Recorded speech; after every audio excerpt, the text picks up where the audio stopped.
said about, persistence. Like, you want to get it done, you find a way to get it done. Okay, well, thank you, composers, for, indulging me in that fun question. We're going to get started now. Thank you, attendees, for filtering in. We kind of did a fun warm-up just so everyone can get settled. We are going to officially begin our program now. So I'm so excited.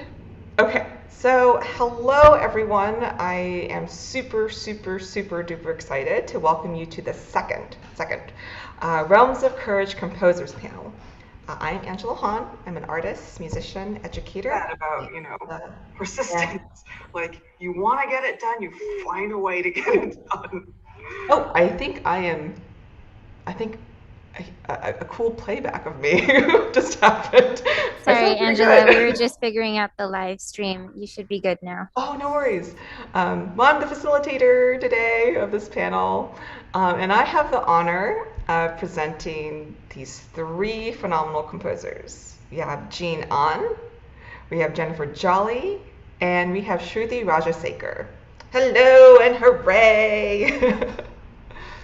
So before we plunge into all the activities we have planned here today, I'd like to take a moment to give everyone here more context about this event. So this composers panel is part of a larger project called Realms of Courage, Celebrating Asian Women Composers. This project amplifies composers who identify as Asian women through art inspired by their music and lived experiences. You can learn more about Realms of Courage by saving the link in the chat. So this project is funded by the San Francisco Arts Commission and the Asian Pacific Islander Cultural Center, otherwise known as APIC. And these events, the composers panels, there are 5 total, are presented by Angela Hahn Art LLC and APIC through this year's 25th annual United States of Asian America Festival, Generations of Power. If you're curious to learn more about these organizations, you can again find more info in the chat. Some crucial shout outs here. Many thanks to the awesome administrators of APIC. Thank you, Diana, TJ, Melanie, Vinay, for your support in making these panels possible. Much gratitude as well to our wonderful events associate, Samara, who is making sure that everything behind the scenes for this panel is going smoothly. Thank you, thank you.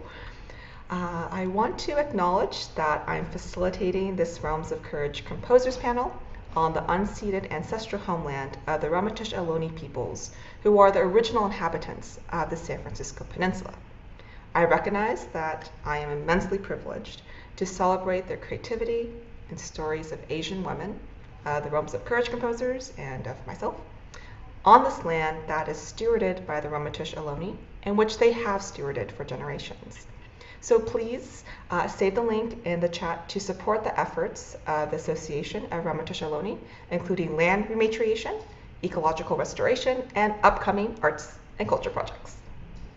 Okay, so today we all have the opportunity to listen to these Realms of Courage composers and ask them your burning questions. So without further ado, I'd like to turn our attention to the composers. Okay, composers, could you please introduce yourselves? So we're going to do who you are, where you are, and one thing about you that you think everyone should know. And we're going to go with Jean first, and then Jennifer, and then Shruthi. Hello, my name is Jean Ahn. I live near Berkeley, California. And one thing about myself is I teach at college, but I also teach children and special needs, and I just love to get down with people. Woohoo! Yes, get down with people. Thank you. Jennifer? Hi everyone, I'm Jen Jolie. I am currently living in Lubbock, Texas, which is West Texas for those who are not from Texas, like myself. I'm originally from Southern California, and I just thought, since I'm part of this Asian panel, I'll just go ahead and say that my mom is from South Korea, my dad is white and from Southern California. So that's one thing y'all should know about me. Thank you. Thanks, Jennifer. Woohoo! And then Shruthi. Hi everyone, I'm Shruthi Rajasekar. I live in Minnesota, but I'm currently in the city of Chennai, India, where it is very hot. And one thing you should know about me is that before I started doing Western classical music, I trained as an Indian classical musician, and those continue to be my two idioms that I draw from.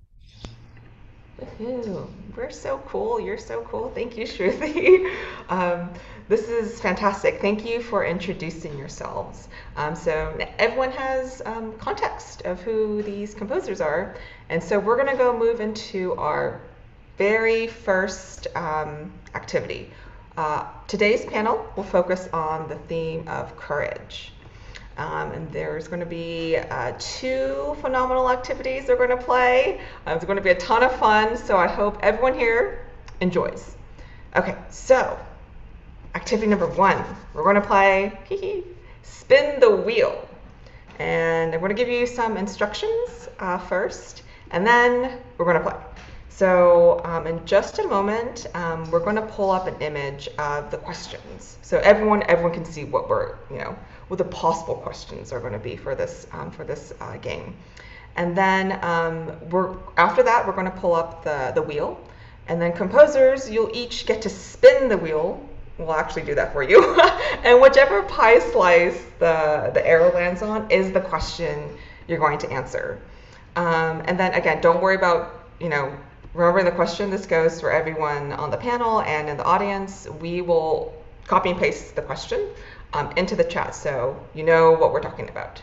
Okay, so if we can get started, if we can pull up the image of the questions, that would be fantastic. Thank you. Okay, so these questions are related to our theme of courage. The composers will receive one of these, but they don't know which one. So number one, when have you achieved the impossible? Number two, can you describe a time in which you turned a mistake into magic? Number three, when and how have you surprised yourself? Number four is, can you describe a time in which life asked you to step into a greater version of yourself? Number five, how do you approach the unknown? Six, can you describe a time in which you created your own opportunity? Seven, what are things unique to you that no one can take away? And number eight, what motivates you to get up every day and continue chasing your hopes and dreams? Voila! And we'll see which question you'll get. Okay, and we're going to close this image. And then just to mix it up a bit, I think what we'll do is, Jennifer, we'll have you go first. We'll have you do. Oh, dang. So if we could stop the screen share for this, great, and we're going to pull up the wheel. Okay, great. And we're using this wonderful wheel. We don't endorse, we're just using this. If you see ads, we don't endorse anything. It's just, this is just very useful. Okay, ready, Jennifer? Ready? Set, Spin it. Go. Yeah, spin. Okay. Dun, dun, dun, dun, dun, dun. Number 7. Okay. Number 7. Okay. Nice. So let's pull up that question. Okay. Number 7 is, what are things unique to you that no one can take away? I was thinking my sass. I think that's something that no one can take away from me. In all seriousness, I actually am going to stick with that answer because I've noticed that's something I also pass down to my students. Kind of like this can-do attitude, that no one's going to get in our way and we're going to have a lot of fun and confidence doing it. I love that answer. Do you think you have a team of sassy? Probably sadly or excitedly, yes. I have some former students that have been sassy to me at one point or another, but I was like, I have created these monsters and we're just going to be sass monsters together. It's be glorious. I love that. I want to join. You're welcome. Yay. Thank you so much, Jennifer. Okay, we're going to go to Shruthi next. Okay, we're going to pull up the wheel again.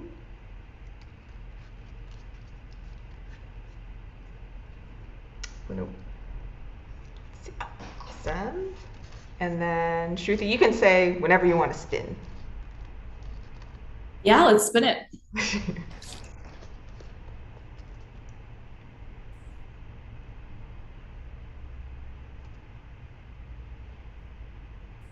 Ooh, I believe that's number 1. Nice. All right. Okay, let's pull up that question. So, Shruthi, when have you achieved the impossible? Small question, you're hurtling my way, Angela. When it comes to things I have considered impossible in the past, I think that in every piece I've had a phase or multiple phases where it has felt insurmountable for me to cross whatever obstacle is I'm facing at that point. It just feels like I can't do this. I don't have what it takes, et cetera, et cetera, et cetera. A chain of thoughts will follow that. So I suppose when I take the moment to look back on completed pieces, which I don't do often enough, but when I remember to do that, and the other composers in here might relate, it can feel pretty incredible to remember what it felt like to not see where this was going and then suddenly have it laid out a certain path that maybe you chose or maybe you got out of the way and it kind of happened. And whatever combination of that magic it is, it's I think a pretty exciting thing, even for looking at other things in life when it seems like I can't handle this much or whatever it is that life presents us, to look at something like that, even if it's a small blueprint of your creativity, to just look at that and be like, okay, I can actually surprise myself. I'm capable of more than I realized, I say 1 month ago, 10 months ago, etc. So small places where it probably wasn't that hard in the first place, but I felt that it was impossible. I think that's what's been coolest, to realize that I can surprise myself in that way. I really appreciate you saying like how magical that is, because it truly is. And actually, you make it such a good point, and that's what I like to tell my students too. Like, the next time you come into like a difficult situation, remember like the times in which you did achieve the impossible or like overcame that difficult situation. And exactly like you said, Shruthi, it becomes how impossible it's spelled? It's like it goes from impossible to I'm possible. I love that. Yeah. Thank you so much for sharing. Now, Jean, okay, you're going to be our grand finale with this game. Okay, thank you. And Jean, you can go ahead. Spin it.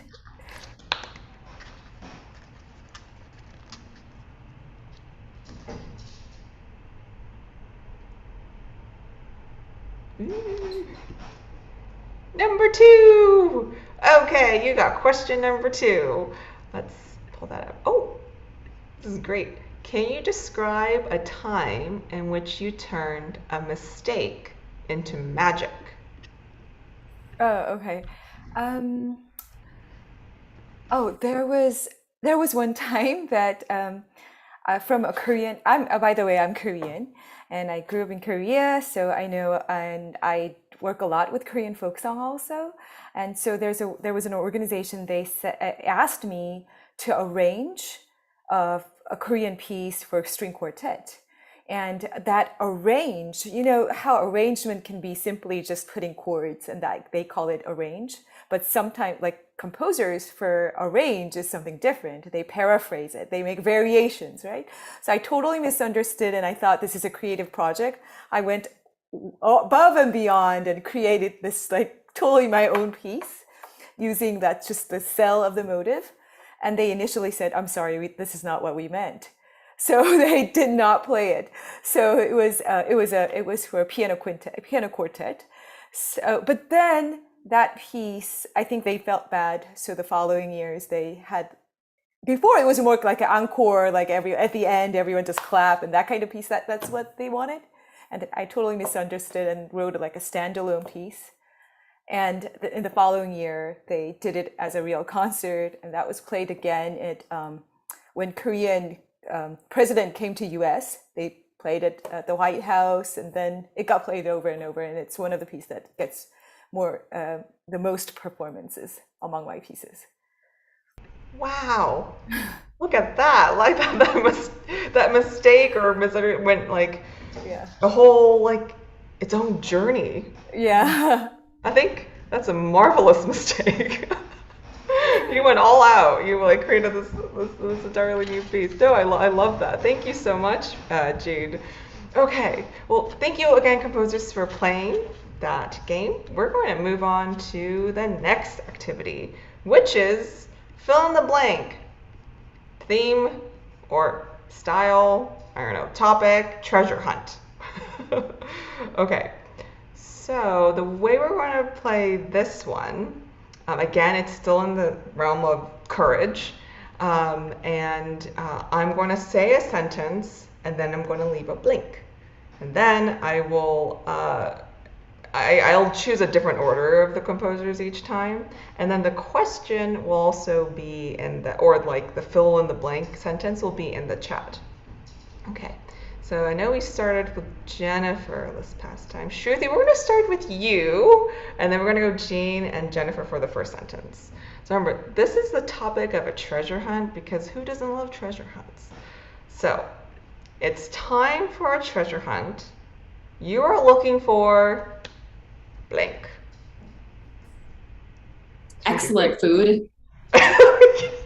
Okay, is that all right? Oh yes. Very important, close to my heart. Excellent food. That's great. And then Jean. More time. More time. More time to eat excellent food too. Yeah.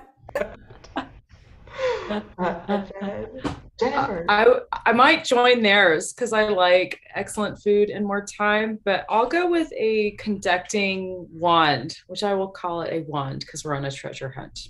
Here we go. A conducting wand. I love these answers. They're so fun. Okay, we're moving on to sentence number 2. Okay. On this treasure hunt, you get to bring one person to guide you on your journey. So you bring blank because of blank. Now this person is trying to help you find whatever treasure you just said. So let's go. Let's do Jean, Jennifer, and then Shruthi. I'll bring my daughter. She's always good at finding things, and she always catches things that I miss. Oh wait, did you say she's my daughter? Finding things. Yeah. I was like, maybe she's got a fighting. Okay, your daughter. Excellent, thank you. Did I say Jennifer? Yes, or I'm just gonna go. So I'll bring my spouse. His name's Gregory. He studied art and art history and is super observant and can find like the tiniest detail. And he's big and can lift things. So there we go. That's like the prime partner to have on this treasure hunt. This is fantastic. Thank you. And then Shruthi? I think if I'm bound to get lost, for example, I'm going to bring my dad because he's annoyingly good with directions, always seems to know like which cardinal direction we're heading in, even when no one's interested in that. And then also he's not that into food, or he can't because of dietary restrictions. So he would not threaten the excellent food. You know, he'd help me get to the destination, but I could eat all of it. So not good traits of myself coming out, but this is honesty here. So. No, that's a strategic plan, though. I like it. I think that's fantastic. I keep saying that. I think that's great.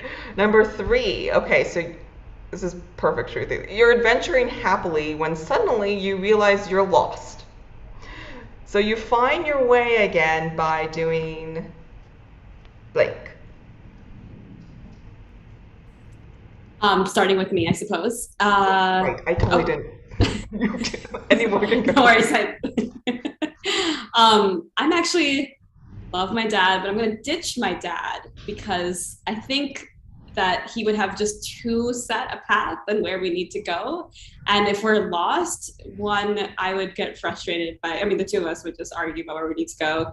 And two, I think I would maybe just ditch the map and just wander into the wilds of wherever I am for that excellent food. So sorry, Dad, go home. You can go home and take a nap.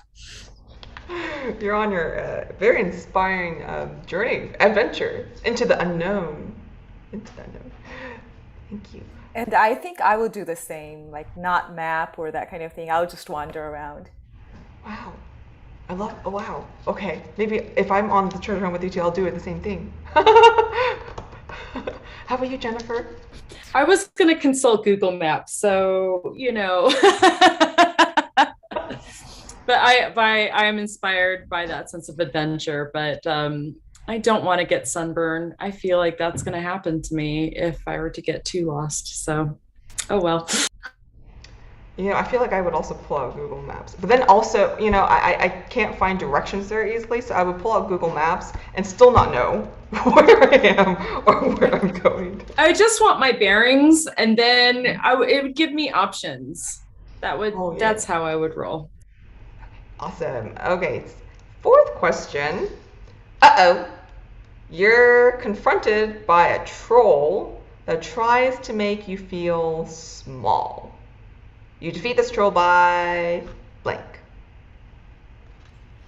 I'll go first. I think I would either answer its riddles or ignore it. If it's an internet troll in my treasure hunt, we're gonna ignore that troll. I like that. I like how you thought. I mean, that was like it was giving you riddles. I mean, that's.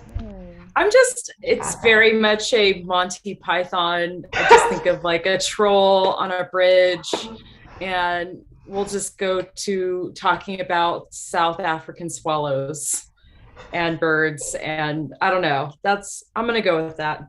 Riddles seem appropriate. You might become friends with the troll.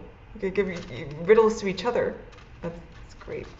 I was thinking the similar thing. I didn't think of riddles, but I was just gonna talk and like persuade and like Oh, the power of words. That's fantastic. That's great. Power of words. Shruthi? I think similar to Jean, but with a different outcome. I would talk at the troll until I got so annoyed by just my verbiage that it would just leave and get out of the way. And so talk it out of its mythic proportions, I suppose. I like that too. I think I'll have to do the same thing if I had to answer the question. I'll just keep talking. And people say I talk a lot, right? After some point, they have to go to, I don't know, they get tired of me. I'll just keep talking. Great. Okay, last question is, yay, you've reached your treasure. So you've got your excellent food, you succeeded in getting more time, and you've got your magical composer's wand.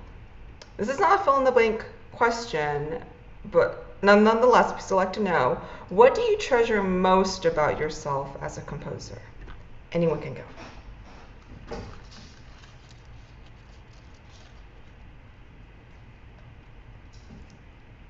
Ooh, this is a good question.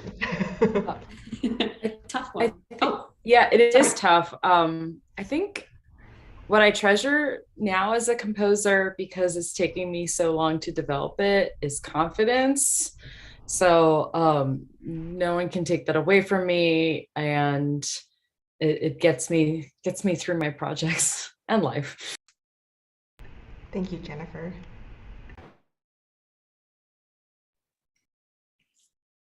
I think for myself, you probably noticed with the whole like ditching the one person who knows directions thing that I enjoy getting lost sometimes. And that can feel very overwhelming too, of course, and to not know where you're heading. But I suppose I really enjoy the ability to kind of get into the weeds with whatever it is and go in a place I didn't expect. And maybe if I were a more cautious person, the piece would turn out a little better, but I have fun while I do it. So I guess I treasure that. Thank you. Very inspiring. For me, I think I treasure relationships and community. I think every collaborator or every community that I'm involved with, I learn, and that's how I grow. So I think that is important to me. Thank you. All wonderful answers. All wonderful answers. I love how we touched upon like part of the creative process is getting lost, right? And this theme of making mistakes and getting lost and creating your own way and gaining confidence from that. I think this is a side that most people don't necessarily talk about when it comes to creativity, or they think like, oh, creativity is something that, you know, just happens and it's all magical all the time. But no, it is a journey. You're going to meet some trolls, which you will just persuade them out of your way. But the most important thing is to continue. So we've reached our Q&A session. Our question and answer session, and wanted to leave ample time for the audience to ask their burning questions to these composers. So this is your chance, attendees, to ask a question in the Q&A portion of, the Q&A button. We will click the Q&A button if you have a question on the Zoom. So you'll locate that button. It's near the chat button to the right. And once you've clicked the Q&A button, you can type in your question and hit enter to submit. Please note that you can submit a question anonymously. You just need to check off the box that's right below it that says anonymous. And then what we'll do is I'll read your question out loud, and the composers will answer live. And I'm going to give maybe a minute or so for the questions to roll in. Last time there were so many questions. It was amazing. We're just going to, I might have to submit a question or two, depending on how many we have. So I'm going to give like a minute for the questions to roll in. Okay. Oh, very nice. And then we might have some questions on our YouTube live stream, so I'll make sure we get that as well.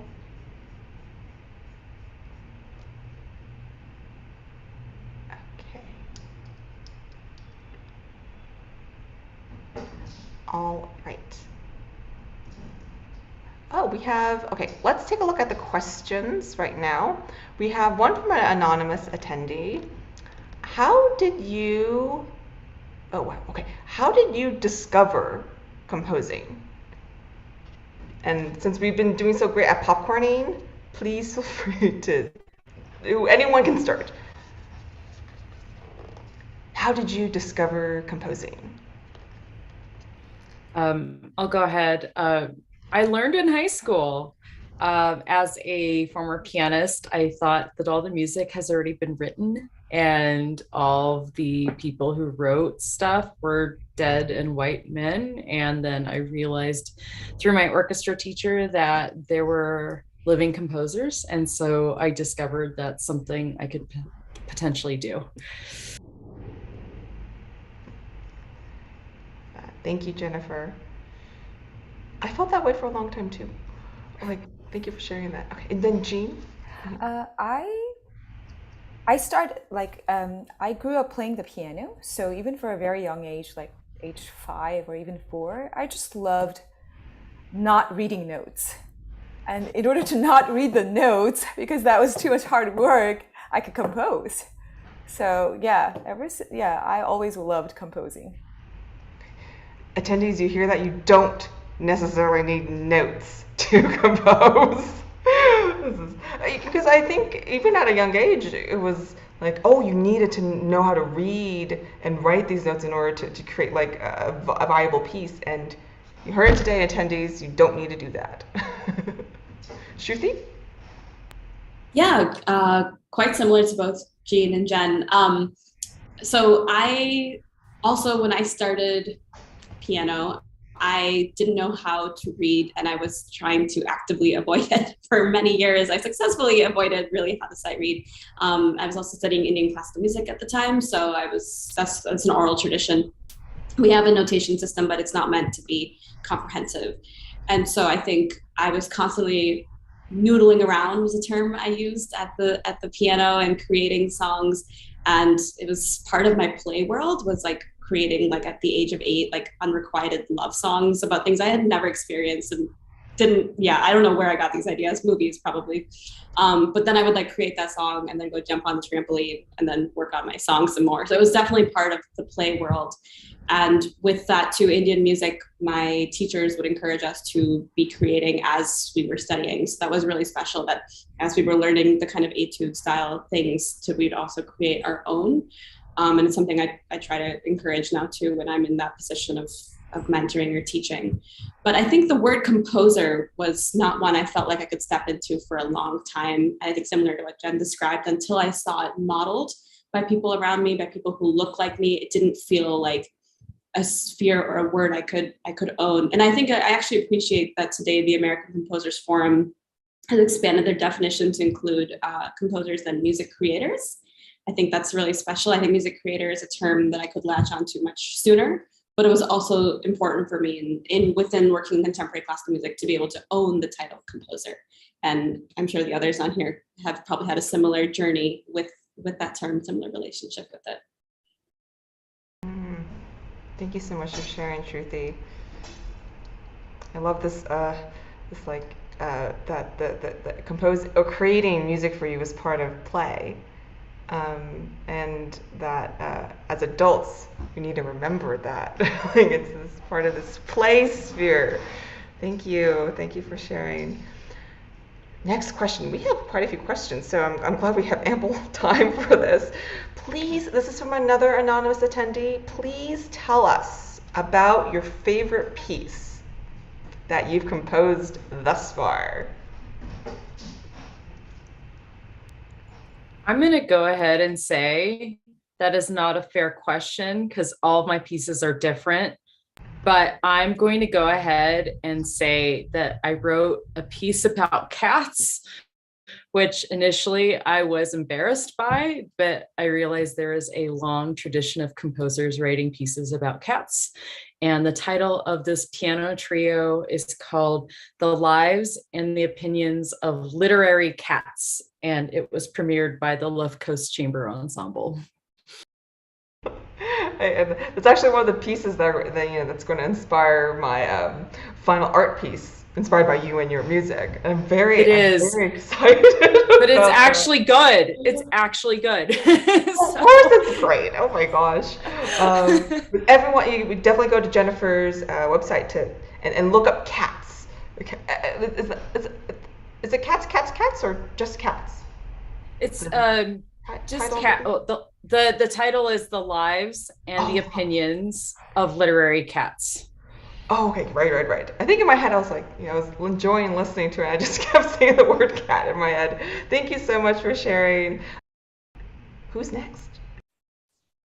I actually haven't heard this piece yet, so I don't know that I could call it my favorite, because only when we realize it will it really exist. But I mentioned this to you, Angela, this piece that I've been working on. It's like a 40-minute work for chorus, orchestra, and Indian instruments. I think it gets the prize because I was able to explore so many different things that were important to me in this one piece. So it just kind of shoved it all in. It's called Sarojini, and it's about the life of Indian independence freedom fighter Sarojini Naidu, who was also a writer. So using her poetry and her speeches.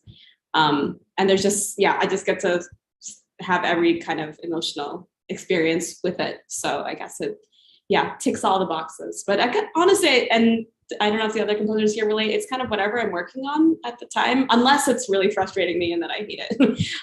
But there's something about the present moment. I don't know if either of you have had that experience too. Shruthi, is your piece going to premiere sometime in the future? If you could tell us some dates, if that's possible. Yeah, absolutely. It's premiering October 22nd in a place called St. Albans Cathedral, which is like a 900 seat, I'm told, big massive old cathedral in Hertfordshire by the Hertfordshire Chorus, conductor David Temple. And I believe I just found out the orchestra today, which is the London Orchestra de Camera, is going to be playing it too. And then I also have, my mom is one of the Indian musicians who's coming in. My mother is an Indian classical musician. So maybe it's also very special for that reason. Because I get to boss her around in the piece. And she's one of my Indian music gurus, and now she has to do what I tell her. No, she's obviously a humongous inspiration in why I am doing this work. And so it's been very special to work on this piece. I got to share it with some family in India, the ideas behind it, the MIDI recordings. And so it's just been a very, emotional process to write it. All right, so stay tuned, October 21st, 2022. Yes. 22nd, yes. 22nd. Come to England to come see it if you feel like. Let's all go to England. Woo! Thank you, Shruthi. And then Jean? Well, by the way, I'm blown away. I just listened to it. It's 40-minute piece with choir and orchestra and Indian instrument. Wow. Or so I believe. Yeah, we'll find out for real. Wow, that's amazing. Wow. Okay. Very excited for you. For me, I think, just like Jennifer said, I think favorite piece, that term is, I don't think I've thought about any piece as my favorite. But if the question is to ask a piece that's most dear to me, I think I have a piece that's called Salt. It was for orchestra and electronics. It was a piece that took me about 3 to 4 years to write. I think that's why, I had, I have to say, I had 2 kids over that journey. I had made so many mistakes and so many things happened in my life within that time. And that piece was really stuck. I will write 1 minute a year or something like that. And then the next year I'll throw it away. I had so much trial and error and tribulation and all these things. And because of that, not because of it's the most masterpiece or anything, but I think I really grew through that process. I think that's why that piece comes up to my mind at this point. How did you feel when it finally made it into the in the performance hall? Yeah, it was very surreal. I was so thankful. I was just so thankful. Yeah. Thank you for sharing. Okay, excellent answers as always. We're going to move on to our next question. We have an audience member who's asking, what inspired you to start composing? And you can interpret that because we talked about when you start identifying as a composer, and it's a question that it's up to your interpretation. So yeah. So what inspired you to start composing, or who? I'm glad you mentioned the clarification in the question. So I will say that one thing that inspired me to start writing music down were the music and films. And for me, the original Star Wars films were back in theaters. So that tells you all how old I am. In hindsight, if I'm talking about what I call real-time composing or improvising, Jean did not like the notes on the page. So I would just add notes to Beethoven to make it way more interesting. And I wish I knew that was composing. So I would say probably piano practice inspired me to fake practice, as my mom would say. She'd say, Jennifer, you fake practice. I'm like, what? Yeah, I know, right? It's such a Korean mom thing, I think. So those are my answers. I can relate. My parents are actually on here, and I definitely did fake practice too. They're going to be like, "Oh my gosh, but you've been cheating us this entire time." But it brings so much. It's fun. It's kind of like you're rebellious too, because we can make Beethoven sound better. I mean, it's better than sneaking into the kitchen and adjusting the timer. And my mom's like, "Stop adjusting the timer." I'm like, I only have 10 minutes left. And she's like, no, wrong. So fake practicing is better than no practicing. Like, I definitely can relate to that question. I mean, to the answer. Thank you, Jennifer. Next. I think I used to take kind of, I suppose they were found sounds. Definitely didn't think of it that way though. Just around me and start doing things with them. So, for example, both my parents, whenever they would have to, especially my dad, it's just dramatic, I suppose. Whenever he'd have to like reach down for like a mug in the bottom shelf, he'd just make this kind of exclamation in our mother tongue that just had a kind of contour to it. Amardi. Like, it's just so difficult to do that. So I turned that into a little like jingle, and just, I was a very annoying kid, I guess. So every time he'd like be bending down and be like, my knees, I would like sing this song. And I remember also, like, when I was a kid, there was a section of if you remember the series of Unfortunate Events, those books, they were like in the Scholastic book fairs, and I just love them. And one of them had like, one of the villains was like, had this little poem that they were reciting. And I don't know why, but every time I read it, I heard it as a tune. So I used to go around singing this, tra-la-la, fiddle today, I hope you get this. It was like an evil song, but I just loved setting it. So just like really random ways that I was just allowed to express my creativity, that the adults around me encouraged it. I guess that blossomed into a career, which is kind of hilarious when I think about it. But that's so important though, like, doing what you're naturally drawn to and all that joy, and then having someone say like, that's awesome, like, keep going, keep doing it, instead of like, someone shutting it down. I think we would have more people willing to like let their creativity blossom if we had more adult like authority figures doing that. Thank you for bringing that up, Shruthi. And then Jean? So I guess I will turn that question into like, what has helped me start being a composer or something like that. If I think it's going to be similar to how Shruthi approached the question. And for me, my mom was a pianist. Actually, she wanted to be an artist, but she was forced to be a pianist. So she taught piano for our whole family, and others quit, but I didn't. And I had perfect pitch, and I loved improvising. As I said, I was lazy reading notes. So I was encouraged a lot at home, like, oh, look at what she can do. And when like friends come over, they will like play things and like ask me, what did you hear? And I'll play back, or all these things that, if you look back, it's not that big a deal. But at that time, as a little kid, like, oh, you're a genius. You can play whatever you hear, that kind of encouragement. I think that really helped. And since my mom like went through the system, like, in Korea, like you have to be in such like certain system to be a composer.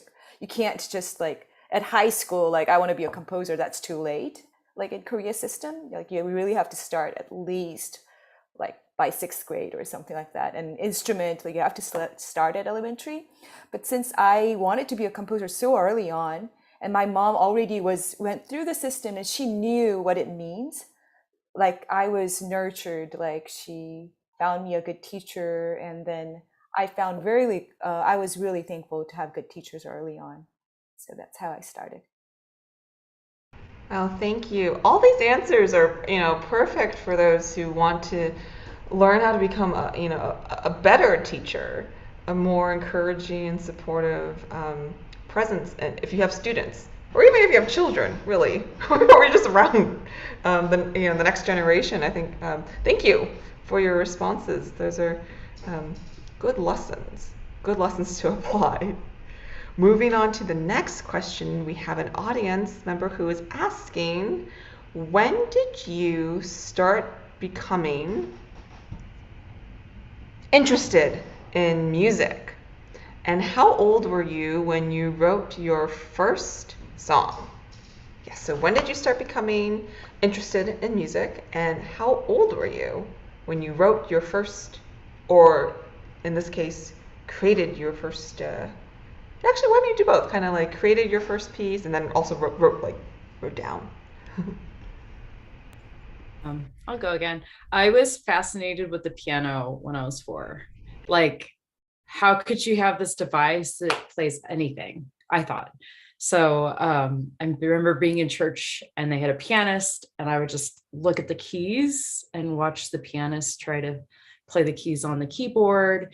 And I thought it was magical. And I remember going to neighbor's house and I saw a piano and I said, I'm going to play this tune. And what I did was, that place on the piano that has like a lock. So I played middle C and G, and it was like, boom. And I was like, why doesn't it sound like that? And I just kept holding the damper pedal and it was just like, boom. It's like, what is going on? I didn't quite understand it. And then I remember my great grandmother had some play it yourself organ books. Like, I forget what type of organ it was, but it had numbers associated with keys. And for some reason, I associated 1 with C and 2 with D and 3 with E, etc. And actually to this day, I still think of it this way, which is to my detriment, actually. And there were a whole bunch of like Christmas songs. And so I remember trying to play Christmas trees. So it'd be like ba ba ba ba ba ba ba ba ba ba ba ba ba ba, but I would stop at that mistake because I couldn't understand it was at a different key. So but it's piano. I just thought I could teach myself. Unfortunately, when I was 6 years old, my mom got me a piano teacher. As for the second question, I will say when I officially wrote stuff down because I was lazy and I didn't like writing down music because I could just play it, and to like hold your fingers at a certain part and then write it down was just so awkward for me and I hated it. But I will say I was 16 years old when I finally was disciplined to write something down. And this is actually because now we have so much tech, right? So that was when you first like wrote down with pencil, I'm assuming, pencil, paper.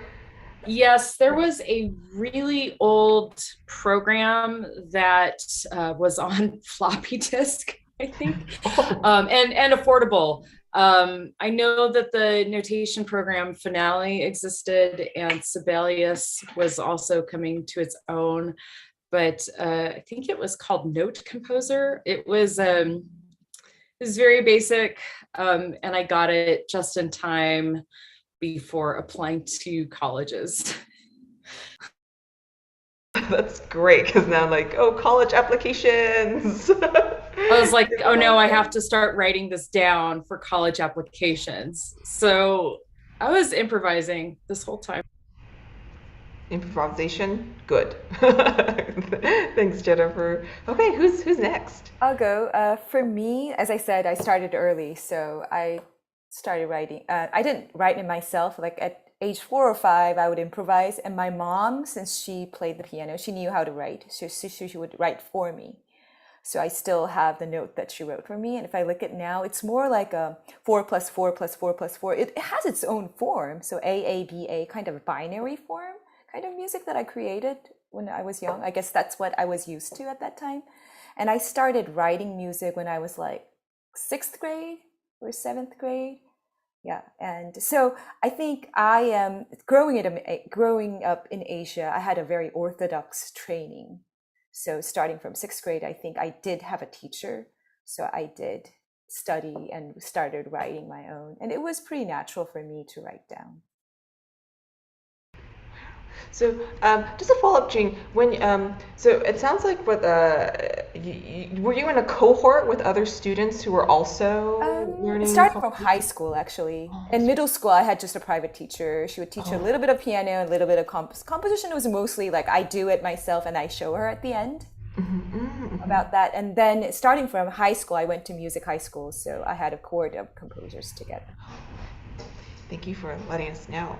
It's like every and different places in the world. It's so different.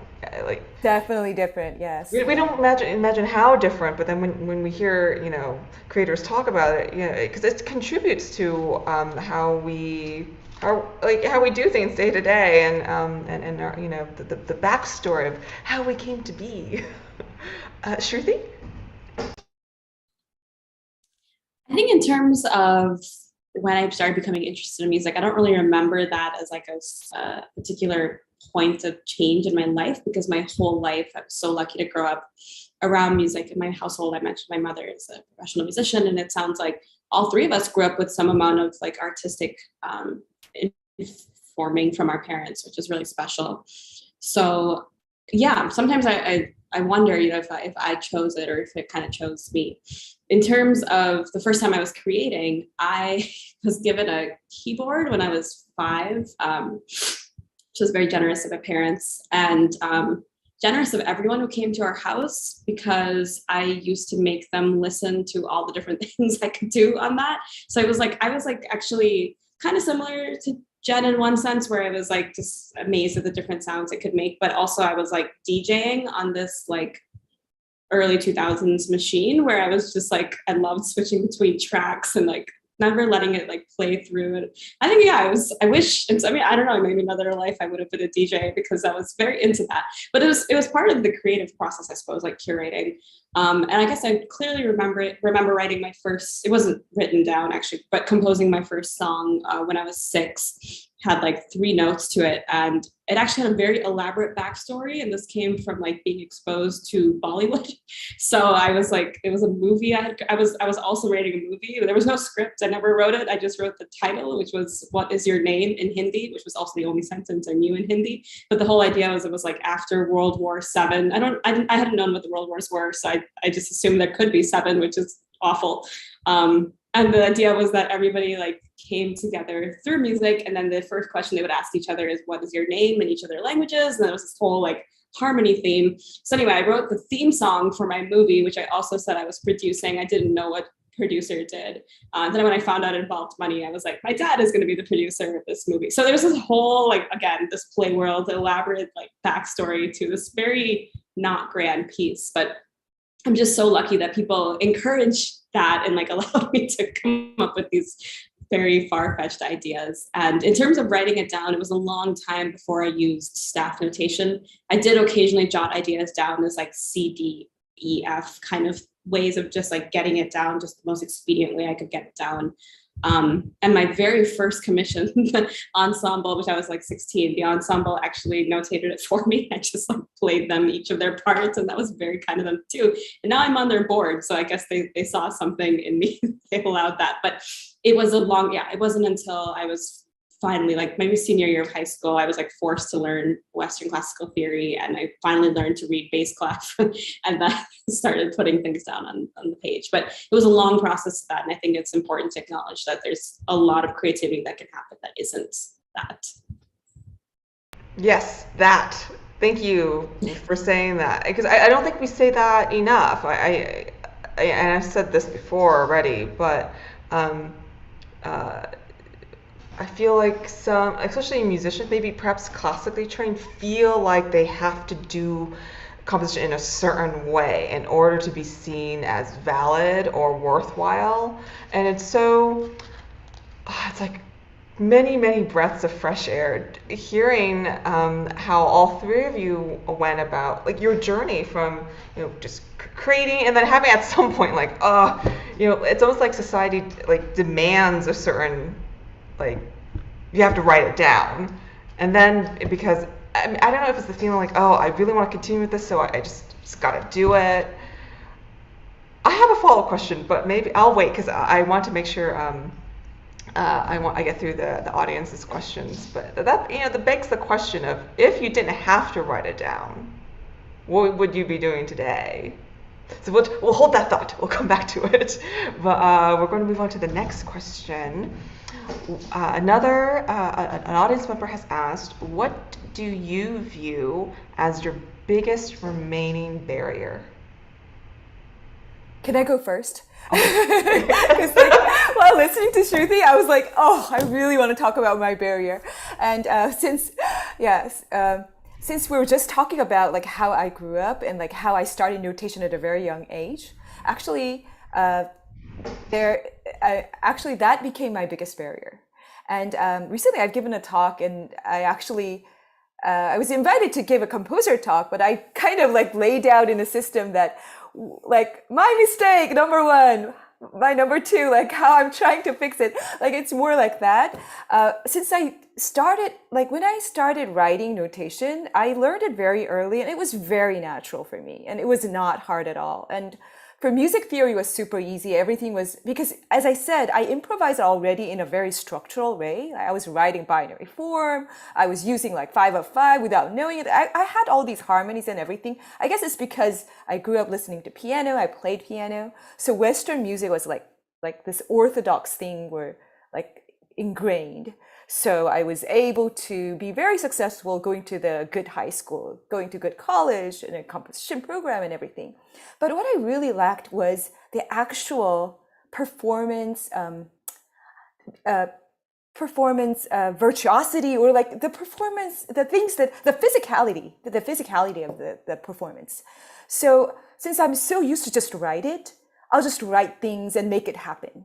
So as I was like writing more and more, I'm always like in this orthodox way. And even if not that I'm always writing tonal music, like straightforward rhythm, it's not about that. I do a bunch of experiment, but it's really like me on the page or me on my own thought. I don't think about like, oh, how's the clarinetist, how is it going to breathe and then do this? Like I have these all like thoughts that is unrelated to the performance aspect. And then just like do this and that. And I'll always have conflict, and always like after the performance, I'm not happy. And like, I talked about relationship, right? At the beginning, how it's important. But I think like for a very long time, I didn't have good relations with performers because my face will show how I'm pleased with the performances, right? And I can see they are like, oh, why do I have to play this? This doesn't make any sense. So like, it was all these, like, that's why I say I treasure relationships now. Because like now I started to like, so what I did was, sorry, I'm talking a lot. So later in my life, even after the PhD program, I went back and took so many lessons. Like I learned so many instruments. I learned cello, I rented a cello, I rented a flute. I went through all this to really be hands-on and like blow it myself and take a rest and do it. Like I'm really bad, so it doesn't really make sense. But I had to really go by very basic steps to understand what it takes to make music, not just notes. Notes is easy, like you don't have to start with notes. Yeah, so I wanted to share that.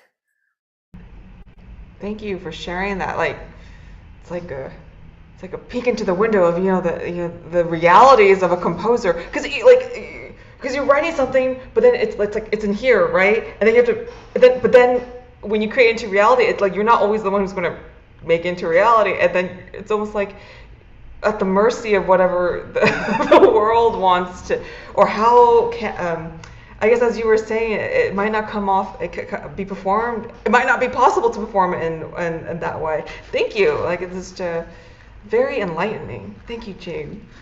Shruthi, Jennifer? I just first want to say that's very inspiring of you to admit to, and I think it's an experience that a lot of composers have had, particularly if we go through a certain kind of academy at some points in our phase. It just starts to become this idea of like proliferation and just like creating, as you said, notes, but not necessarily music. I think about this a lot too, because I am trying to always reconcile like my idea of myself as a composer with also being like a co-creator with the performers, and this idea that the piece like does not exist if we're not all part, and the audience is like kind of the third kind of creator in that. And what does it look like to actually make them a co-creator? It's something I'm thinking about a lot. Haven't found a solution to it, but always trying to find ways for them to feel like they can step into this space. I guess the barrier that I would add to this, which is kind of related to what you'd asked, Angela, as a follow-up question, is sort of the forms I've sort of constrained myself to in the past in creating in.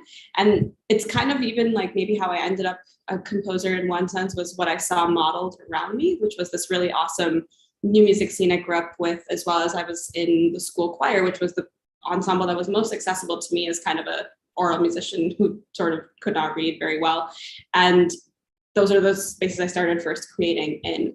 And I think as a composition student, I took my first lesson only in like my master's degree, really, but every time that I encountered different opportunities, it was like sort of stepping into kind of maybe a generic ensemble, like say a string quartet or something, or it was for a very specific thing, but it was all kind of prescribed. I wasn't the architect of the musical circumstances. I was filling in the blanks almost. And that's been in many ways super eye-opening, and it's been really cool to try totally new idioms because of that, and like encounter new instruments and learn so much as I go. But increasingly, I'm realizing how important it is to me to be the architect of the musical circumstances. So if I want to have an Indian musician performing with a contemporary classical improviser, what kind of, that's not an ensemble that like pre-exists per se. So what can I do to make that happen? But then it also probably means I've got to be facilitating it a lot more than just sending in the score to a commissioner. I'm probably the one organizing it, all these other things that I hadn't considered. And the second thing I would add is getting back into performing more has, I think, made me a better composer, a more practical composer too. And in situations where I had this amazing residency with actually an Asian American artist who's from Bay Area, named Raylan Yant, who's a Yangchen player, a Chinese hammered dulcimer, just an amazing artist. But we had this moment where I'm just absolute terrible pianist because I never practiced and have no classical form, but I just had to play the part because we needed, like, we had just created the music and there's nothing written down for him to like send to someone else to do. And just like we were literally writing the chord progressions like 10 minutes before the concert. It was part of like the end of our residency. And so that was such a terrifying but exhilarating moment to just be like, all right, I am going to play this, and I probably am going to have like weird beats of rest that weren't composed because I can't get my hands in the right position in time. But there's something that just kind of evolves out of that, again, that physicality of it, and just sort of owning it and owning my limitations and just going for it. And I think another reason I got into composing was the fact that I started getting more and more stage fright, which I didn't have as a kid. So I moved away a little bit from performing in that sense, but I started to realize how much I didn't know. And that's where I was like, well, in composing, I can just let my vistas are not limited. There's anything I could try to do, which is also really exciting to have, but bringing it back into the body has been a very special experience. Yes. Thank you for widening our perspective of everything that a composer has to get involved in. It's not just setting a score. It's the decisions you have to make, and like things you have to just make up on the spot to like challenge perhaps the square that you've been put in. So thank you for that, Shruthi. Jennifer? Yeah, I would say I have two barriers left: fear and lack of time. So there's actually a piece that I should have finished a year ago, but it's been a challenging time. And this piece is for soprano and drone synthesizer. And I've never written for drone synthesizer before. There aren't any orchestration textbooks. I have some friends, but I've never had to write a piece where the singer is going to be performing the drone synth while she's singing. So speaking of traditional notation, that will not work for the drone synthesizer. I could probably estimate the pitch because thankfully I have a piano and I used to have perfect pitch. I'm getting older, but I think that's the white side of me, like lowering my pitch expectations. Anyway, I feel like I am Korean. I have perfect pitch, kind of. I play piano, kind of, So I have to admit, I think I know what this piece is going to sound like, but how do I notate the drone synthesizer? It's really stifled me a little bit, but I just need to get over my fear and just write it, because what's the worst that could happen? I have to tell myself this constantly, because I actually I saw a therapist for a while, and I would have this immense fear of like submitting my pieces, and usually 2 weeks before I submit a project, I think it's the worst piece I've ever written. Like, I was like, I need to start all over again, but I only have 2 weeks, so I can't start over again. And my therapist said, what will happen if you submit the worst piece? So we'd have to go through a thought exercise.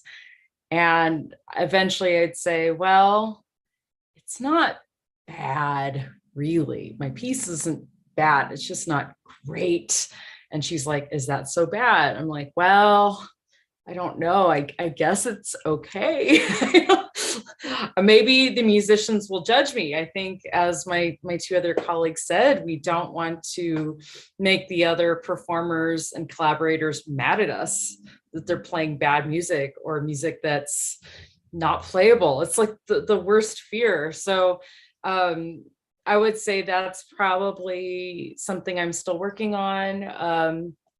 Thankfully, I'll admit to everybody, I actually have anxiety, so I'm medicated. That has helped with me not freaking out, thinking that all of my pieces are terrible.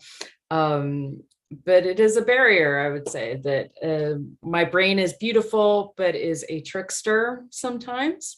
So I just have to accept that's how my brain works and tell myself that I'm not a bad composer. I'm a good composer. I have something to say. I'm decent at my craft. I've had training. I will not die when I submit this piece. So I would say that is certainly my barrier. Thank you, Jennifer, for being so candid. I think what you're saying is incredibly powerful because, again, we don't necessarily always want to talk about this fear, but it is so real. And our brains as creators, like, oh, it's great one day, and then it's like, no, it was not good. And then the feeling of like, should I even submit this? Like, is this good enough for like, there are like going to be judges looking at this or people listening, like, what if they tear it apart, So thank you. That's just what you said, just incredibly relatable. I will say that a year after I wrote my cat piece, I was still embarrassed I wrote a cat piece, but it's good. But it was just like, I was so afraid of what people would think. Your cat piece is just like so much joy. Like, oh, yes, absolutely. Thank you. I do want to give us all a time check. It is 3:42. The panel is meant to end at 3:45. However, we do have quite a slew of questions to go through. If it's all right for the APIC administrators and also the composers, if you need to go, please do. Just give a wave, composers, hosts, attendees. If you need to leave, please go ahead. This will be on YouTube, to be live streamed again. But if it's all right for some of you to continue this conversation, I will do my best to get through each of the questions. But please don't feel don't hold back and like needing to leave. And then, just one heads up, we realized partway through that we've been sharing the links in the chat, but we have multiple options for the chat sharing, and I think the links have only gone to the hosts and panelists. Please pardon us, audience members. We're going to put in the links. Actually, we could do that now. If you need to go ahead and leave, we'll just input those links into the chat right now, so you have that as a resource. But we'll just continue to keep going. And again, if you need to leave, you can go ahead. Okay, so we have a question here. You can also email the attendees if you'd like. Oh, yes. Yes, we can do that too. So you have all the information. But in the meantime, we have like a bunch more questions. How do you get out of composer's block? How do you get out of composer's block? I'm so sorry, Gina. No, go ahead. I noticed that so two of the questions in the Q&A are similar. So I actually try to prevent writer's block. I would say it is very similar to writer's block for writers. We are writing. We're just writing in a different medium. So what I found has helped me is to have an outline of what I think my piece is going to be about. One thing I've discovered as a composer is that I like to tell stories. And so as long as I know what the sections of the piece will be, then I'm okay. If I need to change it, that's fine too. It's America, so I'll just go ahead and change it. But I used to get writer's block a lot more when I was younger. And I think it's because I wasn't confident in what I wanted to say, and I didn't have a plan going in. So I guess that's my tip and trick for writer's block. Thanks for pointing that out, Jennifer. There's another question that asks, have you ever had a music block or something similar to writer's block for writers? How did you resolve it? Thank you. And then Jean?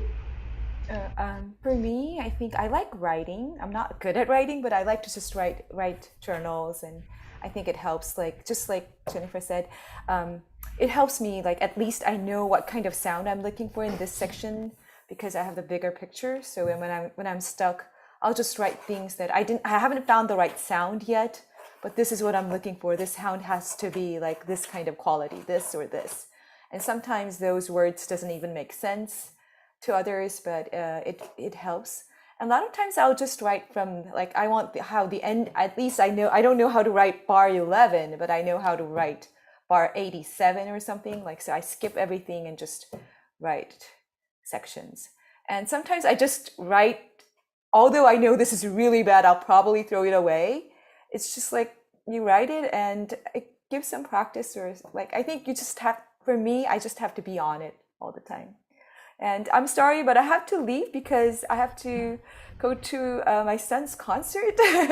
And it was really nice meeting everyone. And I'll definitely watch the YouTube and follow up with the other questions. Thank you so much. Thank you so much, Jean. Goodbye. Bye, Jean. Bye.